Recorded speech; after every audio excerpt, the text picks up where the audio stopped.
This episode of Soul Space Personalized. This is one episode out of a 7-part series that will be brought to you throughout February of 2023. Thank you to my guests, Rebecca Rose, Daryl, James, and Tony Rodriguez for being a part of this. The purpose or intention of bringing this to you is bringing to highlight some of the harder topics, some of the darker aspects of our world so that we can bring a greater awareness and light to it. And not only that, but to share ways that we can all heal as individuals and heal as a collective, so that we can move into a more brighter, more liberated world with better understanding, more peace and harmony. So thank you for being here and watching this series. I hope that you get something out of it.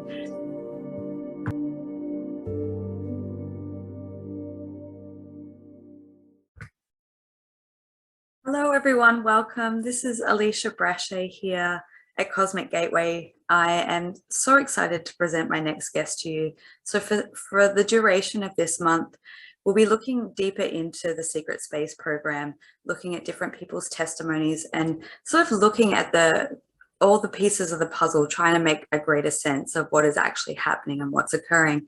But the vantage point that we're going through in this series of episodes is breaking it down and looking at the space component. We're going to be looking at the soul, the spirit component, and also the personalization of the human experience, and look at how it all ties together. So thank you, Rebecca, so much for being here. A wonderful welcome. Yeah, it's nice to be back, Alicia. It's nice to be here with you again. Yeah. So if you haven't already checked it out, Rebecca and I have been connecting and doing interviews for about 2 years now, where Rebecca shares her testimony and her story in great length, in great detail. So if you haven't checked them out, I might link that in the description box below, because we're going to go into some new ways or new vantage points of looking at things throughout this series.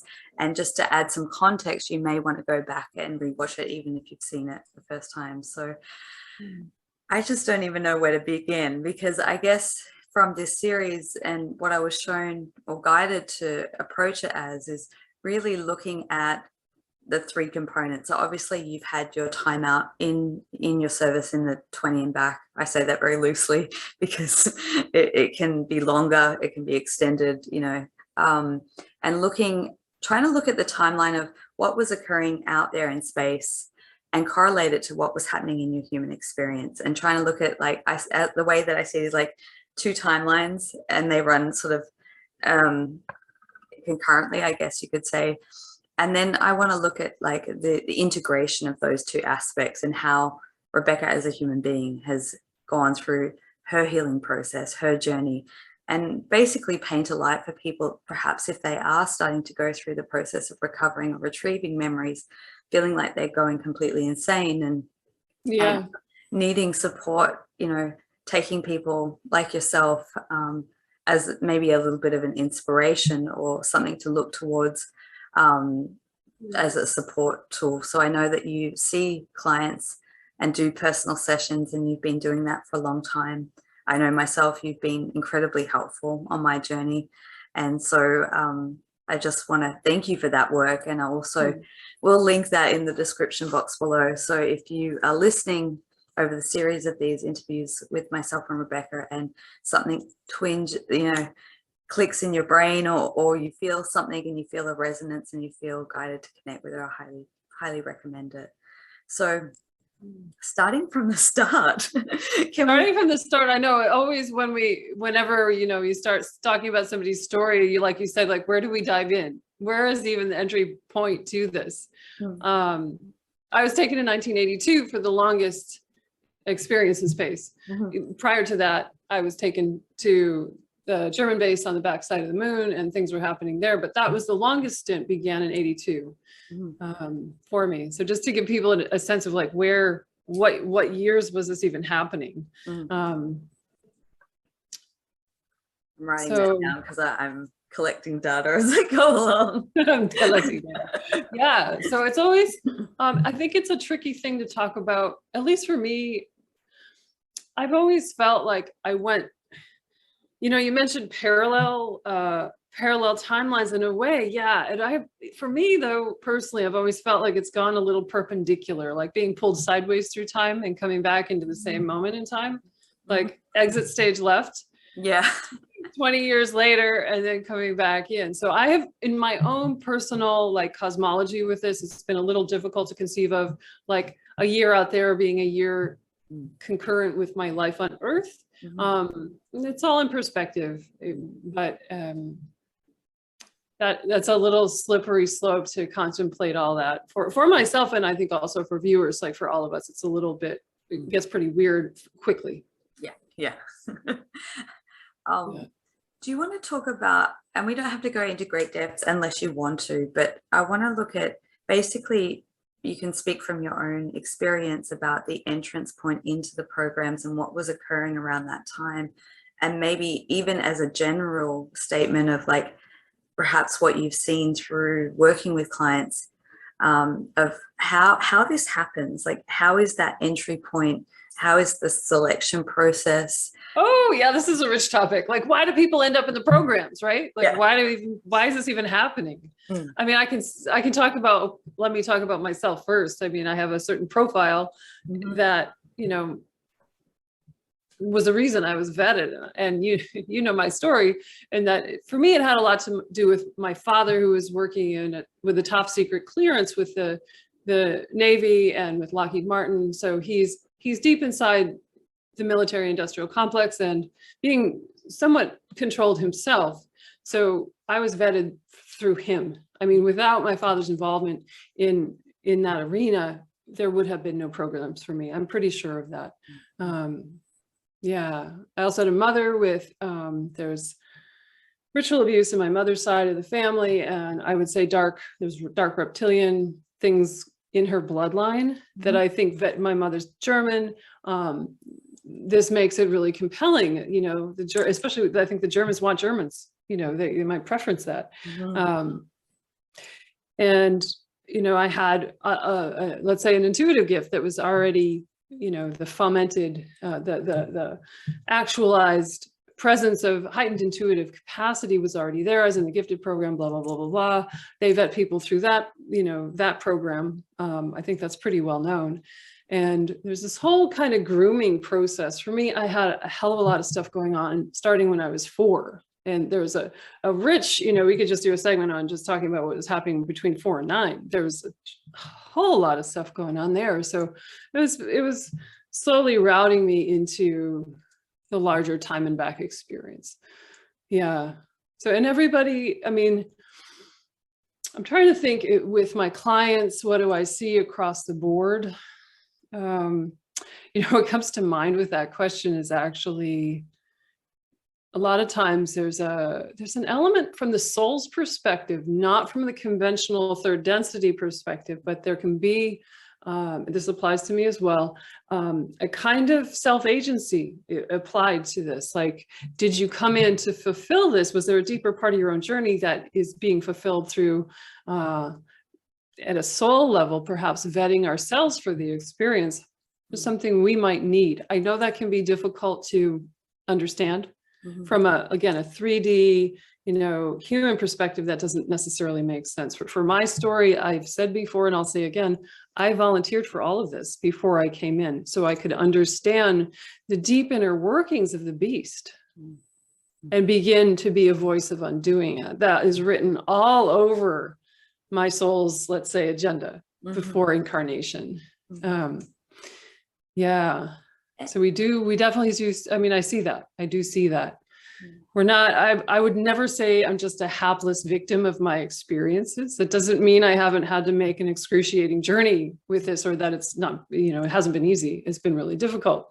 And it's a work in progress, I would say. So maybe I'm wondering if that clarifies anything. Yeah, no, that's perfect. And I think you said it really well, of how it's individualized is how I see it. It's individualized for the person, it's individualized for the soul. And I think there are certain commonalities that there's like a threaded process that can occur through different people's stories and through different timelines but ultimately I think you taking it back to the soul's experience. Yeah. So I guess one of my questions comes in around that is like, at what point on your journey of unraveling, coming into awareness of memories, healing traumas, did the soul's aspect play a role in that, or a deeper level of understanding and awareness? Was it always there from the beginning, or was that something that came into your awareness way along? Yeah, way along. Really, probably in the last, I don't know, in the last few years. It wasn't an early recognition, no way. I mean, I was, deep in the standard perception line, of like, wow, all this bad stuff is happening to me. How do I get out of this? But it's also been through my work in the Akashic Records. That's been such a blessing. So I work with clients, but it also helps. I'm getting information about my own journey through the same process. So I can, because of that ability to connect in that way, I'm sure that's what, that was the spark, the ignition point for me. Like, oh, I totally get it. Like, and the more I only started coming out about this, like less than 3 years ago, I started speaking publicly on this whole matter. And that is also, the more I give voice to this, the more I help put everything in perspective for myself. So I think in a way, for me personally, it has had something to do with me speaking publicly and personally about my story that allowed that information to click in, like, oh, this is all part of the mission. Oh, God, thank you. I get it now. And it's lightened my load so much. Like, I know what I'm doing. I'm doing what I came here to do. I know I'm on track with the target. Yeah. Would you be able to talk a little bit about what that process was for you in your human experience to get to the threshold of being able to publicly speak about some of these things? Kicking and screaming, Alicia. Yeah, it was like, if I always say this, if you go back and watch the first video I made on my YouTube channel back in, I guess it was like May of 2020, I was a mess. I was crying and I was doing what I had to do. And that was the precious beginning place for me. And I think I probably didn't sleep the whole night. But there was this fire inside of me that was like, I have to speak or I'm going to go down. I'm going to die. I'm going to die if I don't give voice to everything that I'm starting to remember. My father died in 2020 in March. And it was all leading at the year and a half leading up to his death, and a year and a half after his death was these tidal waves of memory retrieval coming in. It was overwhelming. And I realized with everything I was recalling, like, if I don't start to speak, I'm being complicit with the programs that victimized me, that subjugated me to unthinkable trauma and dehumanizing abuse of the worst, very, very worst sort. If I am being silent, I'm being complicit. Yeah, that was really the thing that got me out of because I'm not, I'd rather just stay in hiding, I'd rather just stay in the Shadowlands somewhere and not be out my former personality before I started speaking. Didn't really want to be in public. It's not where I'm at my best. That's not my thing per se, but I know now it's my calling to at least speak the story. So it's been quite a journey for me, because I mean, all of us who've been in the programs have heavy amounts of trauma or have had. It can become workable and we can heal from that. I know that's what we're talking about today. But it can be so inhibiting because there's also programming that you won't speak these things, that terrible things will happen to you if you ever remember this. You shouldn't remember it. You shouldn't speak it. All of that's in there. Yeah. Was there you talked about you had this burning feeling that you had to speak, otherwise you would go down and be complicit. Was there an actual trigger point? Was there a catalyst event that kind of tipped you over to I got to do this? Yeah. What was it? I think it was my father dying. Yeah. There's this this wave of something coincident with that, him passing away, I entered a new chapter. And I think the first page, the first page in that chapter was like, here we go. Here we go. You're on your own now. Yeah. What was it like for you after the very first video that you published and it was like out there? It was shocking to me, and it was also so liberating. So it was a mix of like deer in the headlights and terror and panic, and like, they're going to come after me, someone's going to come kill me, I'm just sure of it, but I have to do this anyway, even if I die. I mean, all those crazy things that are in your head when you're just, I mean, it was kind of traumatizing to make the video and publish it, but the consequences of not doing it were worse. Yeah.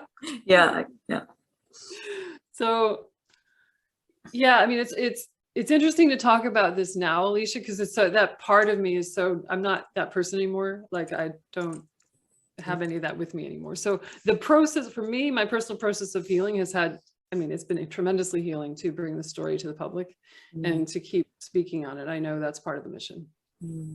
Yeah, beautifully said. Thank you. Yeah. Can we go back a little bit to uncovering the memory component, like when the floodgates open and you just have that vast amount of energy and consciousness and memory starting to ripple through you, like, how do you process that mentally, emotionally, energetically, physically? Like, what happens in that process? There's a lot of deconstructing one's own belief systems that happens. I mean, I know you know that. There was a lot of deconstructing my own beliefs about how my life had been, like the big screen memory of my life. And that falling away so I could really look at the story. So there's all this cognitive dissonance going on. And my story is like the sewage of the programs. There's so much hideous sexual abuse. There's so much awful, like near-death experiences, and again and again, like being brought into these horrible situations. It's difficult. Like, I had days where, of course, I mean, there wasn't really anything else I could do other than process what was happening for me. And there's a lot of tears. There's like lying on the floor in the fetal position, just like kind of catatonic. I did a lot of writing. I've always done a lot of writing, and the writing is always, through all the memory matter coming up, writing all that down has always been helpful and continues to be helpful. And it's how I connect the dots. It's not just kind of thinking about it, but it's metabolizing the experience on the page. And that allows my heart to connect with it. And also, like, I would say, somatically connecting with it as well. Like, what is the visceral experience of this? And for me, I've worked a lot with the chakra system, my energy field, and thank goodness that I'm able to see energy, work with energy. I work with that professionally. So I've been able to help myself in that way too. But the memory retrieval process, when you're in it at its deepest, will take over your life. It'll stick the rest of your life upside down for sure. There's no question about that.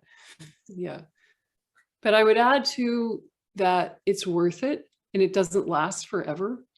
And if you have a support network, I had like one close friend that I could talk to about all of this, who understood all of this. So it can be, of course, very isolating if you don't, of course, people know this, like, it's very isolating anyway, but especially if you don't have one or two contact people who you can feel safe to share with and who will understand you and not shut you down.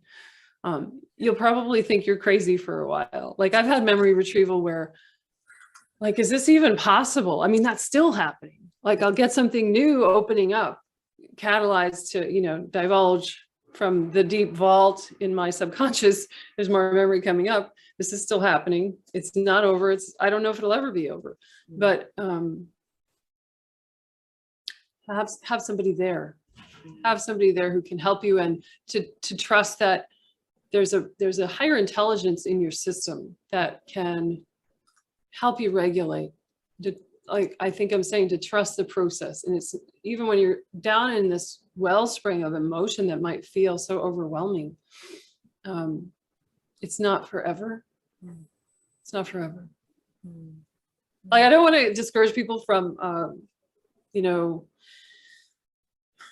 going into what they need to go into in order to really make the best of their lives and to become authentic and whole again. It's a process that is, I don't want to scare people off, you know. But do you think that you really had a choice? Yeah, really. That's a good point too. For me, I don't think so. I do work with clients who are kind of on the verge or threshold, like they know something's there and they really don't want to work with it. And maybe that's their journey. That's enough for them. Or like my brother, who I know was also in the programs. I don't know if he's ever going to know what happened to him. And I have to respect that it's not my place to front load him. Yeah. Everybody has their own rhythm with this, and maybe it's not everybody's thing to know. I mean, I might argue that everybody should remember so that we can bring this all to the public and you know, be part of the disclosure movement here. If nobody's remembering, then what happens, you know? I have a snarky little part of me that goes, oh, they're winning. we have to, you know, we have to be making the truth known and clear. Yeah, I feel that. I have two tandem streams of thought and where I want to go next. And so I'll let you choose. I want to talk about the nervous system and the physical body. Yes. And I also want to talk about the genetics, the family, the bloodline, the DNA. And I know they're two big topics. So yeah, whichever one lights you up first. Oh, we can go ahead. Let's talk about the nervous system. We could do that. Yeah. I'd love to hear your thoughts on having these experiences out in space, whether that be through cloning or fractaling consciousness. I know there's many different forms as the programs have evolved. There's different ways. So I guess where I'm coming from with that is like, how do you support the physical body and the nervous system when your consciousness is being fractaled, utilized in different ways, in different places, in different pockets of space? Yeah, you mean, and I think you mean like when that's currently happening for you, is that correct? Currently happening, but it maybe also in the process of coming back to, and I'd like your thoughts on it because I don't really know the answer definitively. I have theories around it, but what sort of toll does that take on the physical body and the nervous system? And then we could go into the energetics too, but what happens in the physical body? Is there disturbances in the physical body because of being in some of these programs, and how do you work with different therapies to help support yourself, I guess is what I'm Yeah. Well, I mean, I certainly had horrible PTSD, but I hadn't been able to identify it for so long or understand why I was like hypervigilant all the time. My system could never relax. I was burning out my adrenals. My physical body was showing signs of distress because you can't handle that forever. You know, if that's kind of churning in the nervous system, like they put us back, they age regress us, for all intents and purposes, we could say our body is kind of brought back sort of more or less to where it was when we began, but it really doesn't fix the mind and the trauma response that continues often to keep responding to an unknown threat, right? So for me, I actually have done a lot of work with a modality called somatic experiencing that helps unwind trauma from the physical body. The physical body holds a memory of what actually happened. And in fact, for me, working with my physical body has helped more memory reveal itself. It does work that way. So that's been really helpful to kind of come back into center and the felt sense of safety. Felt sense of safety is always going to be missing for people who have been abused in any way. Whether it's on this world or taken into space, doesn't matter. Could be run-of-the-mill trauma. But the body will respond in the same way no matter what the trauma is, right? So for me, the SE, the somatic experiencing work has been really helpful to unwind my body, my nervous system, stop responding to threat, reset the HPA axis of the brain, hypothalamic pituitary axis. So it's not churning out all this cortisol all the time, which will wreck your body, absolutely destroy your body. And I worked with a functional medical doctor to help me with cortisol regulation, because your brain gets like really fucked up in how it's just, like I said, responding to this threat that's not there all the time, 24/7. And I think for me, it became more pronounced as I got older. Like you can handle that for a while, but once you hit your like for me, hitting my late 40s was like, okay, game over. I can't keep doing this. And I would say it's along the same lines of going through the memory material. Like this doesn't last forever once you start addressing the body and the whole biological system that we are. For me, it was like, oh, this can move into a new phase. So yeah, and also just I know this might sound overly simple, but learning to ground and really to be in the body. Like a lot of us, if we're traumatized, will be dissociative. It's actually one thing they like. Like in my case, I was already well traumatized before they vetted me for the programs. And that helps because I'm going to be very dissociative, very willing to leave my body, very willing to have my consciousness split off and fragmented.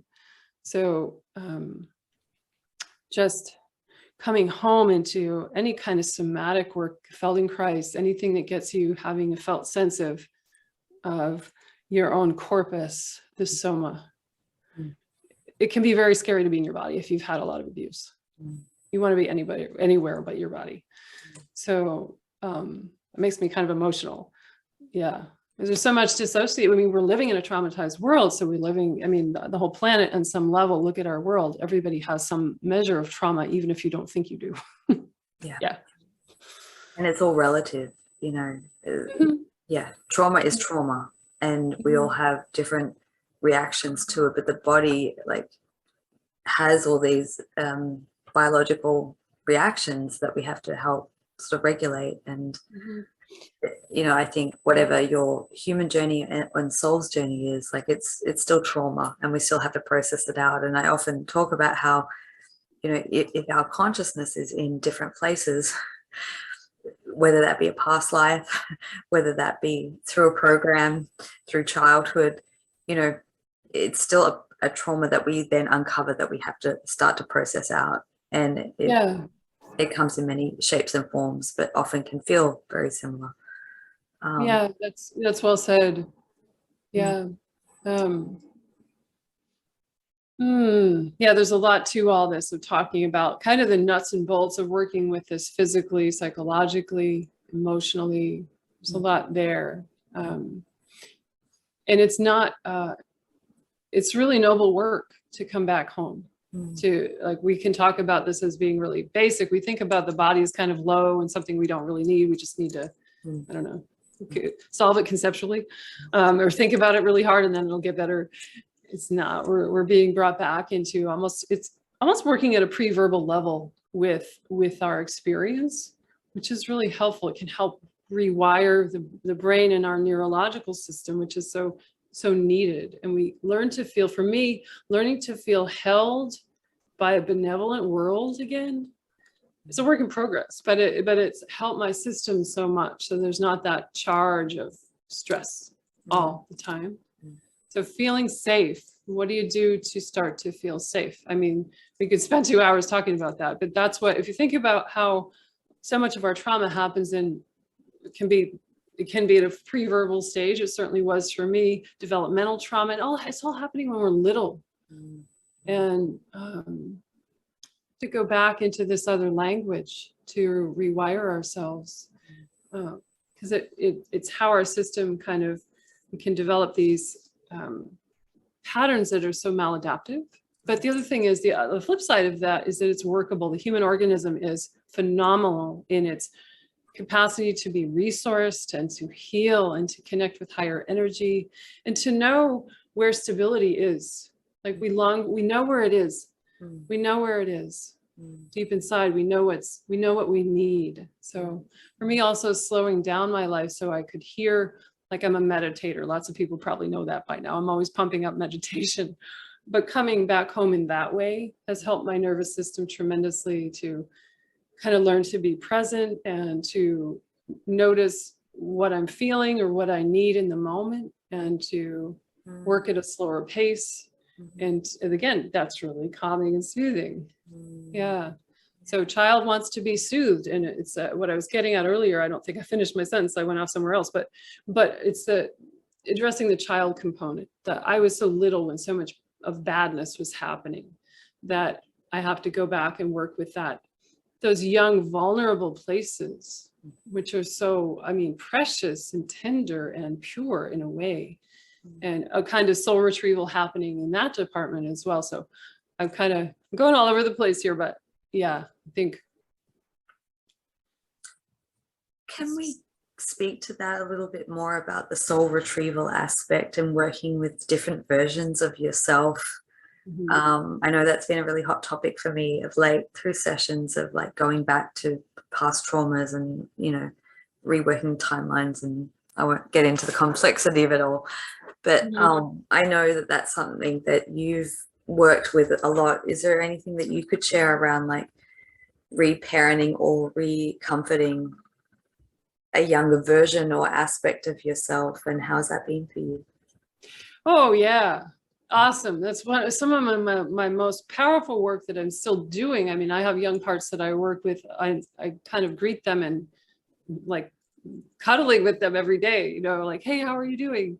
It is a reparenting. It's absolutely a reparenting that helps to bring them home and giving them the nurturing, like learning to hear what they need, which is in a way learning to hear our own deepest needs, to attune with our own deepest needs, and to then have that communication with these younger parts. They're part of the subconscious that hold our memories and our pain and our joy and our gifts and our magnificence. You know, the children hold all of this.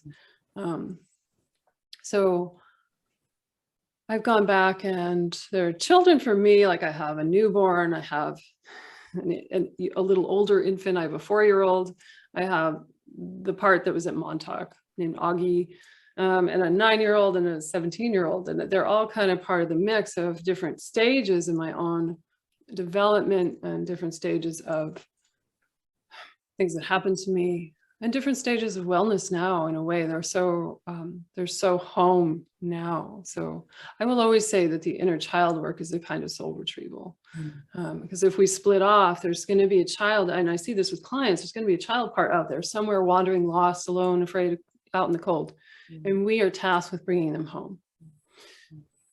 Yeah. And so when we feel safe as adults, they want to come back. They want to come back into the warm inner circle of our own love. I love that. You painted such a beautiful visual for me, and some ways that I've seen it working with clients is like, it's like Russian dolls. Yes. Have you seen it like that? And it's like the different ages and stages, and if as they start to come back into that retrieval part, they start to sink back into the energy field and the body, but they have to go through, I mean, it's going to look different for everyone. I can only speak in general terms. It does look different. And I wonder if you find this too, that a lot of times the children are connected to a chakra, or a lot of times I find them connected maybe to the solar plexus, the lower 3 centers. It's always going to be there. Yes. It's always going to be there. Yeah. Yes. I feel sometimes like the biggest thing we can all do to raise our frequency collectively is work with the root chakra. Really. Like, I know that sounds so basic, but like really do it. Yeah. Clear it out, make it vibrate, make it beautiful, crystalline light, get it grounded into the earth. Yeah. It sounds like maybe inferior or like remedial work, but it isn't. It's a gateway to the cosmos, just like the rest of our system. So, and what I've found through my own process is like, you can activate the high level chakras, but if you're yes, sorry, I just read you. Yeah. Go ahead. You can activate them, but you're so ungrounded that you can't actually integrate anything, because there's so much trauma stored in the lower energy centers and the physical body that it becomes almost unclear Yes. it comes across very dissociative. And I see that when people go through like an abrupt awakening, if there is that level of healing and integration, it can be very discombobulating. 100%. Yes, that's very true. You said it. Thank you for saying that too, because there can be a lot of material out there that urges us to open our, like you want to connect and open your third eye, and that's all beautiful, of course, but work with the root, work with the root, work with the root. I have a mental program that I wrote in 2017. It came in a download, literally. It was like, do this. And I always test it out first on myself, because I'm like, I'm not gonna. And then, basically it's working with each chakra over a period of time that works for the individual. And it's starting at the base or the root and working your way up. And, I see it time and time again.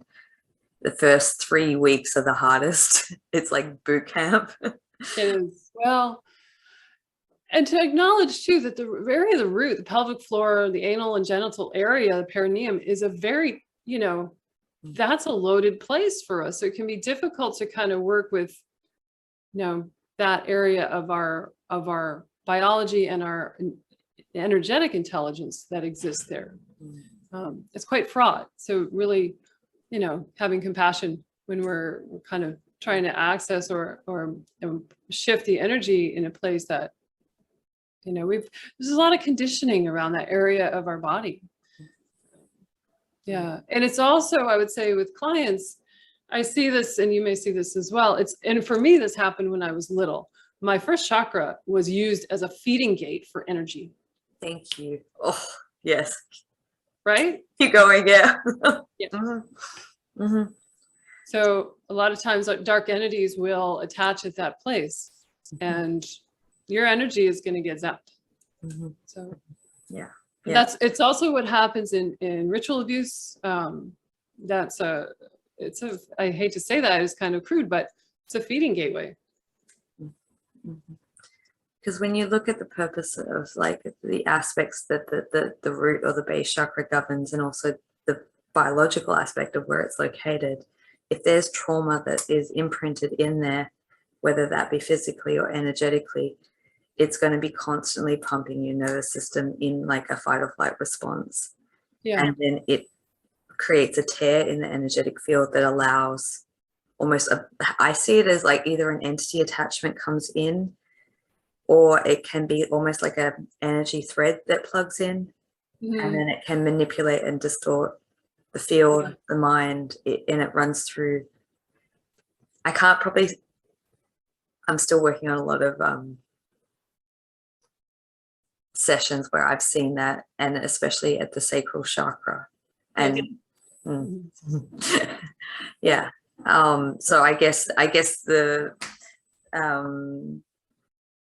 important part to highlight is like working with those and the solar plexus as well, because I see that as connecting to governing our personal power and will and strength, but also it connects somehow to the mental body and memory recall.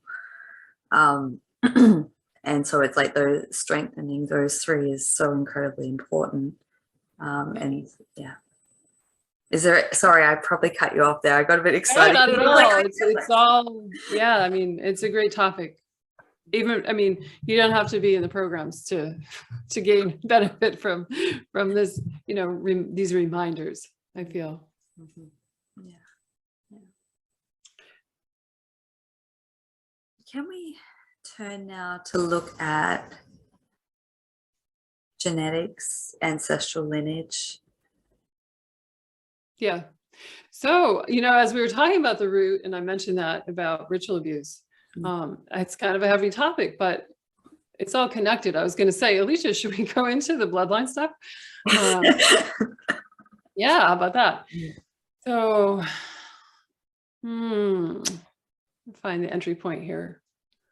Like, let me talk about that. It's not necessarily precisely about the SSP, although when I was in Montauk, I actually experienced satanic ritual abuse at Montauk as a kind of mind fracturing technology, which is really fucked up and far out. That was on the heels of things that were already going on in my natal family with my mother's extended family, her brother and my grandfather, who was a reverend and a black magician, practicing the dark arts as well as undercover with a church, you know, that he was ministering. Anyway, they kind of this kind of ties into how I was being used early on through sexual abuse, ritualized abuse there. That did use that gateway as a it ends up being compromised, and they're feeding on an energy that runs up. There's a central channel, the Sushumna Nadi, in some traditions it's called, and there's the Ida and the Pingala that run like this.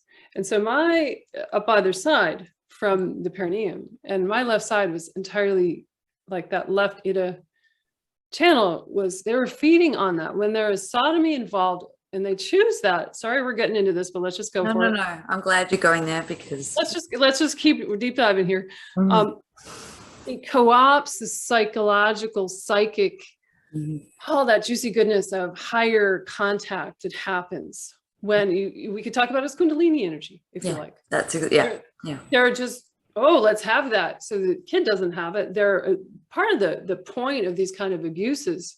It's high level dark arts. They are working with high level technology, technologies of consciousness that are coupled with dark entities that are summoned and that are feeding on the experience, and using the host in a way who's the perpetrator, the human perpetrator in the situation.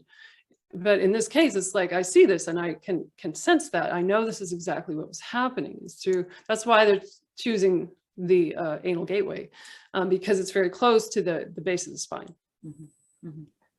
Yeah, and so it's like, this is intense. How is this connected to bloodline stuff? Well, I mentioned this reptilian, and this is all so intense. And I actually really appreciate the opportunity to talk about it, because usually we write with interviews, we go right into space stuff.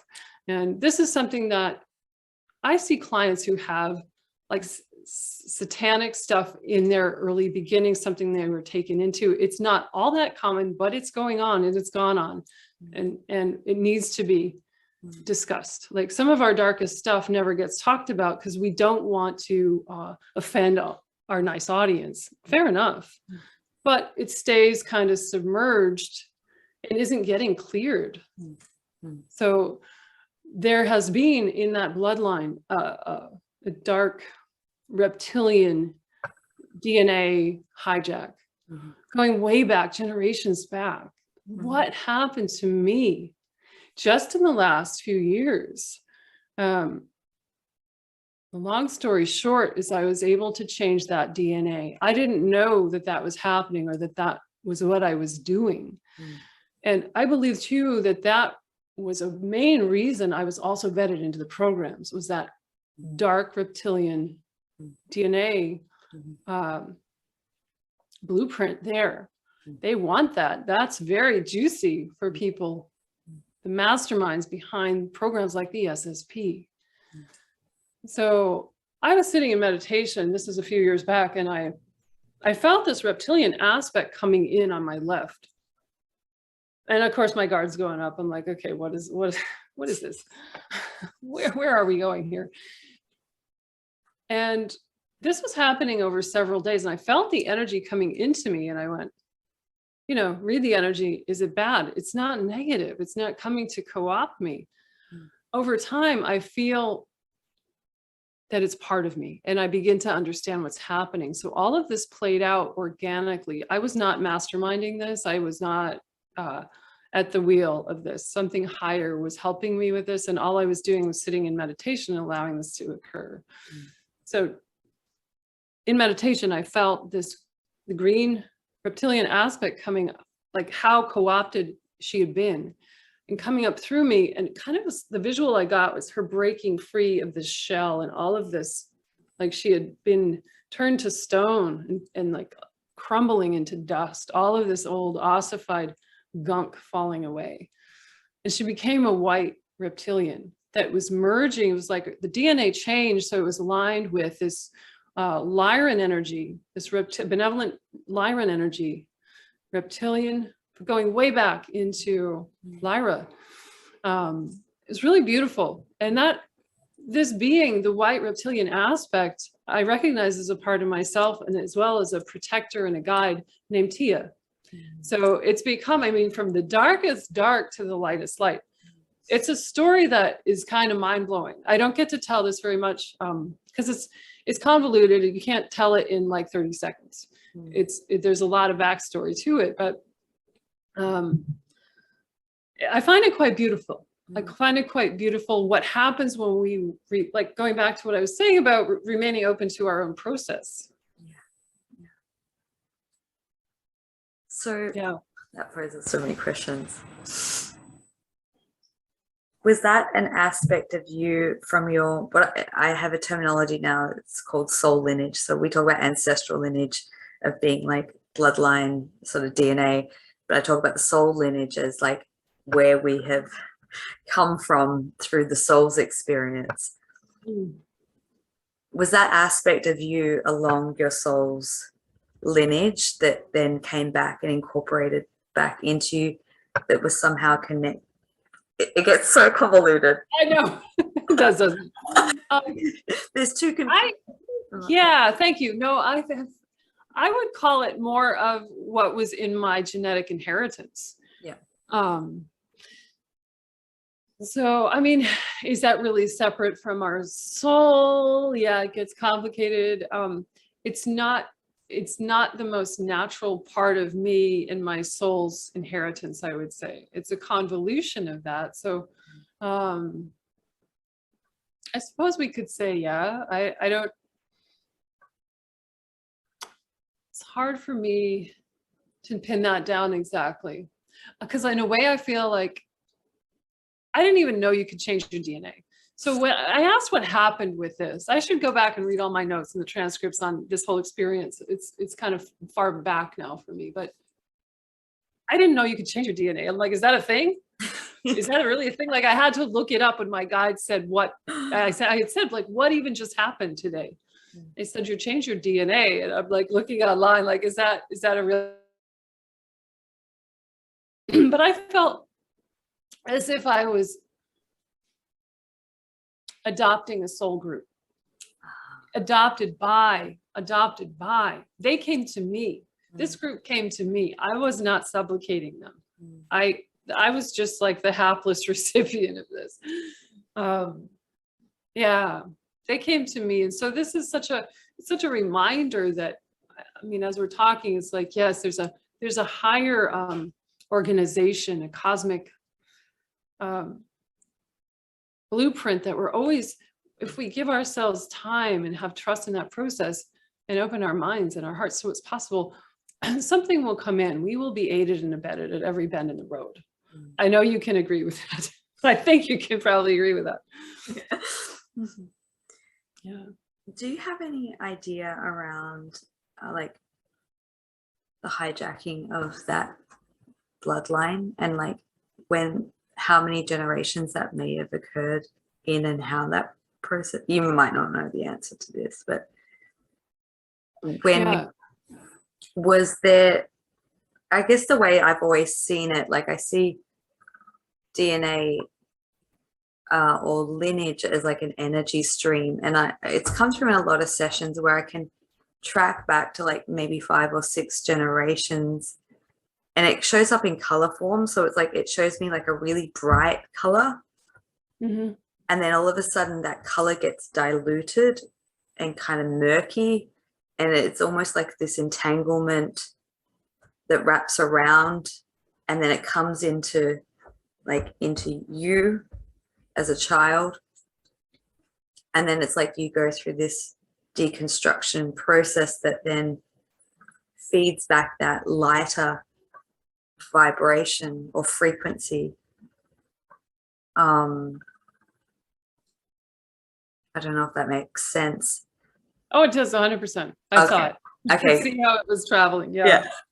So I don't know if you're aware of this in your own process, but is there like a point in history where a lot of these bloodlines got corrupted, like they were pure and then became kind of enmeshed in other lineages?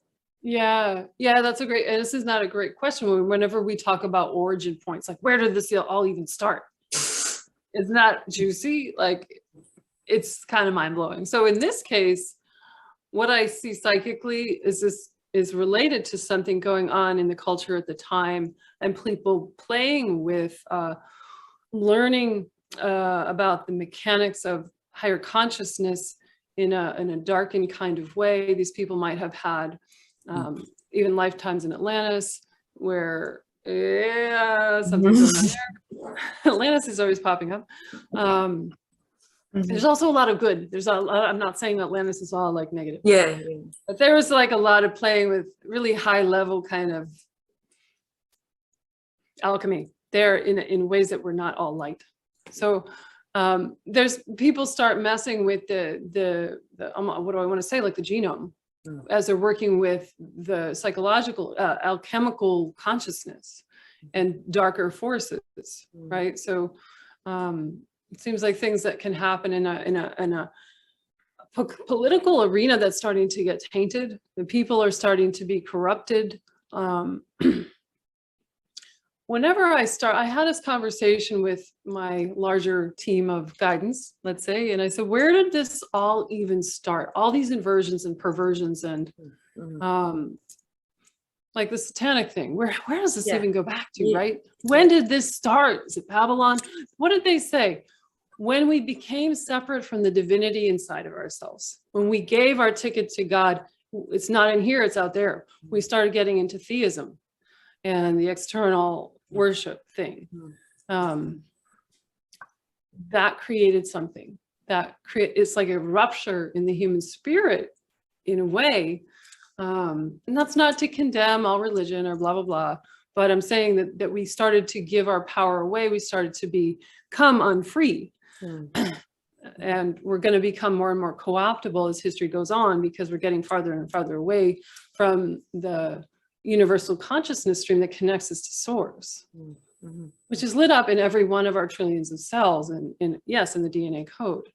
Again, the good news would be that we can always come back and retrieve it. We just have to open our minds to that possibility and and let that the magical quality of all this that we're talking about, like me going from this dark to light kind of genetic inheritance, it's a possibility. We just have to let our minds entertain that and make ourselves open to the process. Beautifully said. Beautifully said.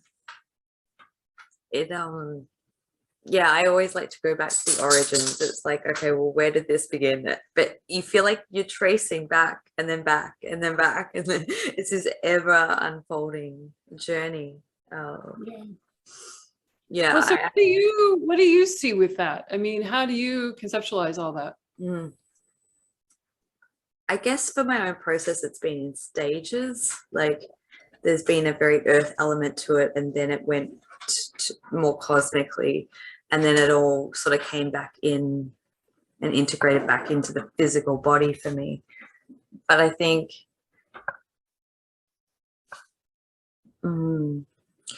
I had an experience last year where it always happens to me in the shower. Shower, washing dishes, it's around water. And there was this like goblin creature, and I was aware of it. It looked like a goblin, like no hair, really frail, really old, but I knew that it wasn't harmful. Like normally my psychic senses would prick up if something like that appeared, and I would be like, clear the space, you know. But I knew I had to talk with it, and basically it set me out on this whole I don't know how long I was in the shower for. It must have been hours. But it took me back to Lyra, and it took me back to this beautiful, very connected civilization that was then corrupted by a force of darkness that wanted to take from that, and it created a split and separation. I mean, that's one layer of it. You can go back I think that you can go beyond that. Yeah. But I was trying just to trace in just from this galaxy, I guess, this cosmology. And yeah, so I guess I saw it from a lot of the times it's tracing back to Lyra and the first sort of incarnation in more of a physicality, or more of a, I don't know if I've got the correct words, not just an energy form. There was like a form to it, and then there was this purity and this higher civilization, and then there was this other essence that came in, and it, I can see it a lot in picture form, but I feel like that pattern has repeated over, whether that be on Lyra, Atlantis, Lemuria, Egypt. Like I feel like it has just spiraled down through the dimensional layers, through civilizations, off planet, on planet, until we get to that point of being able to integrate. And I think you sharing that experience of that DNA recoding and that reptilian, it's bringing it all back into oneness, into sort of integration in the physical human body. Yeah, that's well said. I love how you brought that back into Lyra, you know, and like you said, of seeing that over and over in different groups, in different, like I've been shown something similar happening in Zeta Reticuli long back, right? And this is, we're going into, I mean, I love when these big conversations where we go into, you know, time beyond human reckoning. You know, we can't even conceive of like the space-time this is going on in. And yeah, what I'm also thinking that there had to be, okay, we're going to look at the really big picture here. Like when I talked about the big picture of my journey, how there's something deeper playing out. If we take the bigger picture of what's playing out in this area of the universe, did there have to be a dark player? Did there have to be some kind of inception? People are going to not like this, but you know, I often see the play that like we're in this polarity theater. Some people had to play a dark card. In fact, we've all played multiple sides of the coin here. I don't think we've all been light workers every time around, or you know, we've had different roles to play. So did there have to be some kind of inception at some point for this solar system, this galaxy to play itself out in a certain way? Was there a deeper wisdom or intelligence? Could there have been so that a higher level could then be reached? I think it creates, like I see it as the friction of dark and light, is like two matters compounding and then kind of creating explosion into one energy form. And maybe that's the process of evolution, that it has to have these vast polarities that create then this friction that then can unify as one and then evolve to the next. I think, it feels like we're talking about similar. There has to be a catalyzing moment. Like there has to, in our own growth, there has to be, like, I think about how much I've grown through all of this with the SSP material and everything from my early years, having to reconcile with all that. It's brought me into my power in ways that completely inconceivable previously. And my life is I want to say I'm more talking about the power of the human collective in my own personal arena here. I'm much more empowered and capable now than I've ever been. So there's something I can feel the energy of the conversation, an activator for people in a way. Catalyzing something beyond the spoken words. We have the English linear thing going on here, but there's also energy that's moved in a different way. Yeah, I can feel it too, because I start to stumble over my words because I can feel it all. So I'm hoping that as people are watching this, they're picking up what they need for their own personal journey to be some sort of an activator or catalyst to move into the next level of their evolution. I'm just gonna let that. You have such a devious look. Where are we going next? I have two entrance points, but I think if it's okay, maybe if we can just take a break and come back for part 2, and we can dive down the rabbit hole of a couple of other places that I'd like to journey with you, if that's okay. Yes. So I want to thank everyone for watching episode 1. Stay tuned. I'll be back with Rebecca, and we'll be going down more rabbit holes, portals, wormholes, and looking at different deeper aspects of the cosmos and how we're all ultimately connected. So stay tuned.